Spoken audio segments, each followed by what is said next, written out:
Hello everyone, and I hope you're all doing very well. So today we're starting our first in a series of what we call our Grim Reapers official reviews on the different aircraft. Personally, I don't really want to do this, but you guys want it. And the reason that you guys want it, I guess, is because you want to know where to put your hard-earned money, where you want to put that hard-earned $50, $60, $70. So I guess my qualifications for doing these reviews is that, well, firstly, I'm lucky enough that I've got all of the Bible products, so I can compare the very best to the very worst. Secondly, I have tutorialed just about every function of every aircraft now, so although I can't remember how to fly every aircraft in its ultimate detail at one time, I've been through them all at some point, and I've got a good feel for the different modules and how kind of good they are. As well as that, I'd classify myself in terms of DCS users as somewhere in the middle. So on one end, you get the ultra kind of nerdy guys who will spend years just studying one Vigan or A10C, every single function on it. They want it absolutely perfect, and that's fine. There's nothing wrong with that at all. In fact, DCS encourages that. And at the other side, you'll have a guy who's just bought an F-15C, and he uses that just to quickly launch some missiles as quickly as he can, doesn't care about any details, before he goes off to the pub and gets pissed with his mates. And I'm kind of somewhere in between. I'm not one of the ultra nerdy guys, as you probably realise, but I do like the detail as well. I do appreciate the detail and all the different weapons. So I'm in a fairly decent position to do this. Now, you guys have been asking this for a long time, and I've been putting it off. And the reason for that is there's never been the right time to do this. The aircraft are constantly changing. There's always new stuff that's coming out. The graphics are always being upgraded on these modules. I'm always waiting for a module to be finished. When will the Hornet be finished? When will the AV-8 be finished? When will the Mirage be finished? And the answer is, I've come to realise after 3.5 years, they're never finished. The final straw was the A10C, which is what, I don't know, 7, 8, 9 years old now, is getting a complete new graphics package soon. And so the answer is these modules are never finished. Even when they are officially finished, they're actually not finished. They're constantly being upgraded, new weapons added, old weapons taken away, graphics, sound changed. So I can't actually do reviews of a finalized product. So instead, what I'm going to do, once an aircraft has been out, and it's been out for, a good few months, and it feels usable and relatively finalized, you get a good feel for when this happens. Like the Tomcat, for instance, it's been out for a few months now, but it's only just got its its proper flight model in place. Now's a good time I can go in and do the review. I'll make the reviews relatively short. I like doing big, detailed, hour-long videos. I won't do that in this case. I'll make it relatively short with as much information as I can in them, but at the understanding that at some point when that model changes in the future, I can just scratch this one and make a new one based on the new changes. So that's the thinking how we're going to do this. So the next thing is how we do the review. The first thing is I need to be as unbiased as I can. I, like any humans, have my own biases in the different planes, but I'm going to do the best I can to shed that aside and just do a professional job. And the way we're going to look at these things is first we're going to look at one, capability. What are the capabilities of the plane? What weapons can it carry? What kind of sensors does it have? And what rough control do we have over that? That's probably the main thing you guys want. If I want to spend $50 on this product, just tell me quickly roughly what can it do, because I want a plane that can do X, Y, and Z. Now for this category, we cannot compare planes to each other because it just wouldn't be fair. I couldn't compare the ground attack capability of the A10C to the Spitfire. It's just pointless. So this is not going to be comparable. We're just going to look at each airframe individually. Next is performance. I don't really know how much you guys care about performance, but I thought we'd put it in there. If nothing else, it's going to be quite interesting. Now, I've done, 50 videos now comparing the max kinetic performance of different aircraft, mainly in terms of things like speed, acceleration, ceilings, turn rates, turn radii, etc., where I compare them all to each other.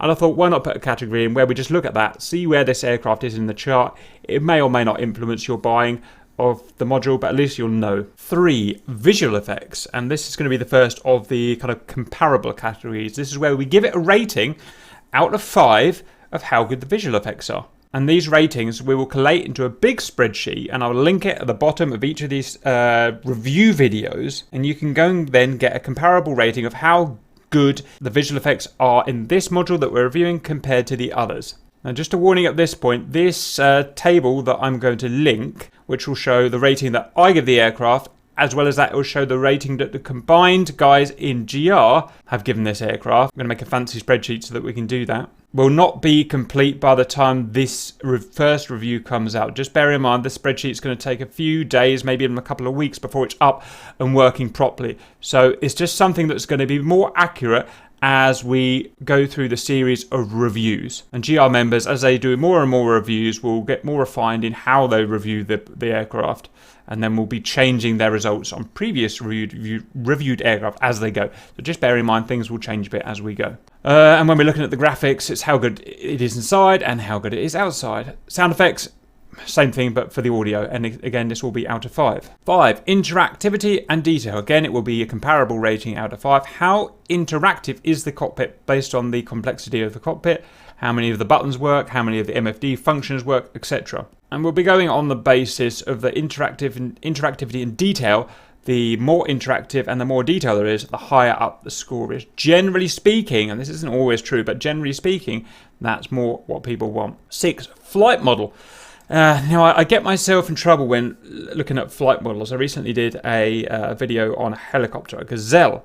I asked the question, how realistic is the Gazelle flight model in DCS? And it's a bit of a slippery slope there. I'm probably asking the wrong question. I got a bit of a slating for that because you guys came back and said, well, how would you know, Cap? You're just a stupid nerd. You don't fly Gazelles. How would you know how realistic it is? And you're absolutely right. And that's the same for all of these aircraft. Well, the same for all of us and all of these aircraft. No one knows how realistic they are. So the question, what I'm really meaning to ask, is not how realistic it is compared to the real aircraft flight model. I think what I'm actually asking is how immersive is the flight model? How well does the flight model of an aircraft make you feel that you are in a real F-15C, AV-8B, F-14B? All of us that play these games, or most of us that play these games, we're pretty experienced. We know what feels right. We know what doesn't feel right. We all know what weight should feel like, what inertia should feel like. And we have a sense that we can feel when something's not right. And that turns us off from flying that module.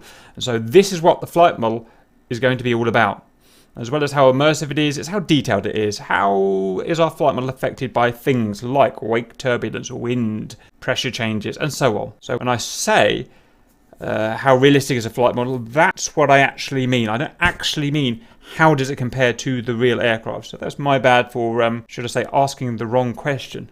7, difficulty. Now, this will be rated out of 5 again, and it's up to the viewer of the review whether 5 is good or if 1 is good. You know, some people want difficult modules, some people don't want difficult modules. Me personally, I want them right in the middle, which is another reason why I guess it's good I should be doing this. So what we'll have, an example of this, the way I've kind of explained this is overall, is the module suitable for a noob or more suitable for an experienced simmer? An A10A, which is, I guess, probably the easiest plane to fly, is really suitable for a noob, a monkey to fly it. There's nothing wrong with that. That's just what it's more suitable for. An A10C, very complicated. It takes lots of study to be able to fly it. Nothing wrong with that, but that's more suited to an experienced simmer, a dedicated guy who's going to sit down and read through the 400 pages of manual and put the time in.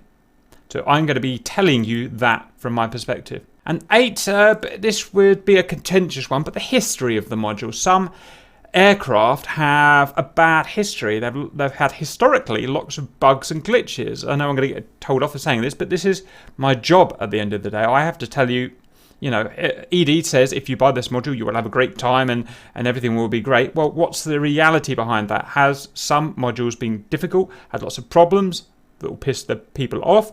And some of them will be the other side. They have absolutely no problems at all, and their users have always been more or less satisfied. Again, there's something that I should be able to tell you guys. Okay, so that's my intro to the reviews we're going to be doing. I've explained what my position is, why I guess I should be doing this, and the way that we're going to rate it. Let me know if you have any other ideas. You know, we can always add things in through the series of reviews. Like I said, they're going to be constantly updated and whatnot anyway, because that's just how DCS is. So on today's review, the first one I'm going to do is the AV-8B. Absolutely no reason why I picked this one. I just fancied flying the AV-8B today.